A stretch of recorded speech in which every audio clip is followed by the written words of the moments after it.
हमारे Indian education system ऐसी बन गए है जहाँ पर हमें रटना ही पड़ता है। ये एजुकेशन सिस्टम ने स्टूडेंट के माइंड पर ऐसी सोच बनाई गई है कि जो कोई यहाँ पर 10-10 12-12 घंटे पढ़ाई करेगा वही आगे जाएगा। और इसी प्रॉब्लम के 4 सोल्यूशन लेकर आज मैं आया हूँ। और चौथा सोल्यूशन इतना ज़बरदस्त है कि वो 101% असर करेगा। सोल्यूशन नंबर 1 को एक एग्जाम्पल से बताता हूँ। आपको इमेजिन करना है कैडबरी डेयरी मिल्क को। कर लिया इमेजिन? अच्छा, मुझे एक बात बताओ कि जब मैंने आपसे कहा कि डेयरी मिल्क को इमेजिन करो, तो क्या आपको उस डेयरी मिल्क का रैपर का कलर, उसका टेस्ट भी याद आया? मुझे कमेंट करके बताओ। अब ऐसा क्यों हुआ? क्योंकि आपने उस डेयरी मिल्क को अपने सेंसेस से यूज़ किया है। मतलब जब भी आपने कैडबरी खाते हो तो आप अपने टंग का यूज़ करते हो, जब आप उसे सूंघते हो तब आप अपने नाक का यूज़ करते हो, और जब आप उसे देखते हो तब आप अपने आइज़ का यूज़ करते हो। तो यही आपको अपने स्टडी में करना है। भाई समझ में नहीं आया? थोड़ा विस्तार में बताओ।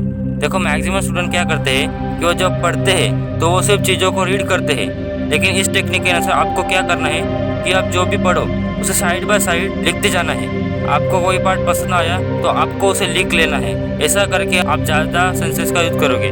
मतलब आप पढ़ते वक्त अपने आइज़ का यूज़ करोगे और साइड बाय साइड लिखते वक्त आइज़, माउथ और ब्रेन का यूज़ करोगे। ऐसे करने से आपके कॉन्सेप्ट लॉन्ग टर्म मेमोरी में फिट हो जाएंगे। Solution number 2, visualization. देखो, ये टेक्निक को आपको सभी जगह पर यूज़ करना पॉसिबल नहीं है, लेकिन जहाँ पर आपको लगेगा कि इस जगह पर मैं विजुअलाइजेशन यूज़ कर सकता हूँ वहाँ पर यूज़ करो। जैसे कि केमिस्ट्री के रिएक्शन, बायोलॉजी के कॉन्सेप्ट, हिस्ट्री के टॉपिक्स, फिजिक्स में कुछ जगह पर यूज़ कर सकते हो। सोल्यूशन नंबर 3, आपको ये प्रॉब्लम तो आती होगी कि एग्जाम से एक दिन पहले जब हम रिवीजन करते हैं तो हमें नींद आने लगती है। जब हम मैथ्स के एग्जाम्पल सॉल्व करते हैं तो हमें नींद नहीं आती, लेकिन जब हम बायोलॉजी, हिस्ट्री या फिर केमिस्ट्री ऐसे सब्जेक्ट को पढ़ते हैं तो हमें नींद आने लगती है। तो इसके सोल्यूशन को मैं आपको एक स्टडी के साथ बताता हूँ। एक बार क्या हुआ कि एक क्लास एग्जाम से एक दिन पहले एक टास्क दिया, उन्हें 60-60 के 2 पार्ट में डिवाइड किया गया।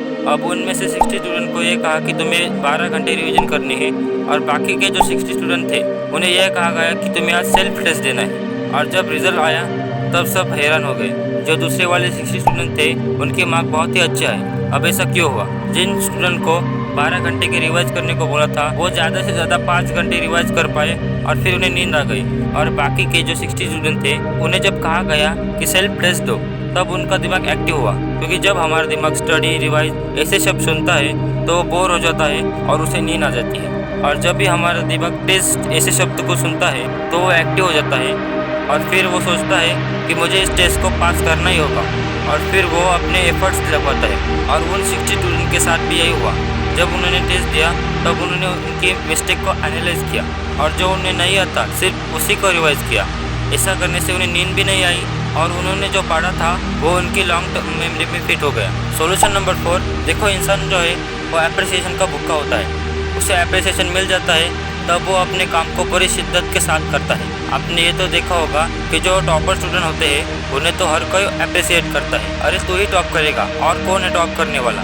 आपने कभी अपने टीचर से जो स्टूडेंट कम मार्क्स आता है उन्हें कभी अप्रिसिएशन देते हुए देखा क्या? नहीं। पेरेंट भी उन्हें अप्रिसिएशन नहीं देते। तो इसी प्रॉब्लम का सोल्यूशन है कि आपको खुद को चैलेंज देना है। मतलब अभी जब भी आप पढ़ोगे तो अगर आपने किसी कॉन्सेप्ट को पढ़ा है तो घर में जाकर या फिर अपने दोस्तों में जाकर उस कॉन्सेप्ट को बताना है। अपने घर में जाकर अपने पेरेंट्स को उस कॉन्सेप्ट को समझाओ, और जब आप उस कॉन्सेप्ट को अपने पेरेंट्स को समझाओगे तो आपके पेरेंट्स को लगेगा ये तो मेहनत कर रहा है, और वो आपको अप्रिशिएट करेंगे, और वही शाबाशी आपके लिए फ्यूल की तरह काम करेगी और आप मेहनत करके अच्छा स्कोरिंग करोगे।